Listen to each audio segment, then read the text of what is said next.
Keamanan nasional dipermainkan. Kejaksaan Agung tetapkan Purnawirawan TNI bersama 2 warga sipil jadi tersangka pengadaan satelit. Di balik megahnya teknologi satelit, tersembunyi skandal yang mengguncang kepercayaan. Proyek pengadaan slot orbit satelit 123 derajat bujur timur oleh Kementerian Pertahanan RI ternoda oleh praktik korupsi yang merugikan negara triliunan rupiah.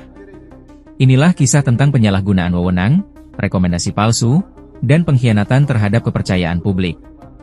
Kejaksaan Agung akhirnya membuka tabir kasus dugaan korupsi proyek strategis nasional ini. 3 tersangka ditetapkan, termasuk seorang purnawirawan Laksamana Muda TNI. Bagaimana modus mereka menggarong anggaran negara? Mari kita telusuri. Tahun 2016, Kementerian Pertahanan menandatangani kontrak senilai 34 juta dolar AS dengan Avayo International AG, perusahaan asal Hungaria. Proyek pengadaan terminal pengguna satelit ini dianggap vital untuk pertahanan negara. Tapi, ada yang tak beres. Laksamana Muda TNI, Purnawirawan, Leonardi, sebagai pejabat pembuat komitmen, disebut menunjuk Navayo tanpa lelang. Perusahaan ini direkomendasikan oleh Anthony Thomas van der Heyden, tenaga ahli satelit Kemenhan yang diduga jadi perantara.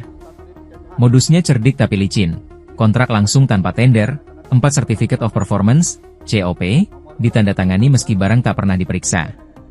550 ponsel dikirim sebagai peralatan satelit, tapi tak ada secure chip di dalamnya. Padahal, nilai sebenarnya hanya 1,92 miliar rupiah, bukan puluhan juta dolar.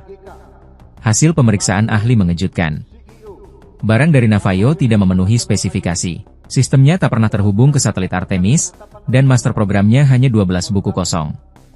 Akibat COP palsu itu, Indonesia dipaksa membayar 20,8 juta dolar AS lewat putusan arbitrase Singapura. Bahkan, aset RI di Paris nyaris disita.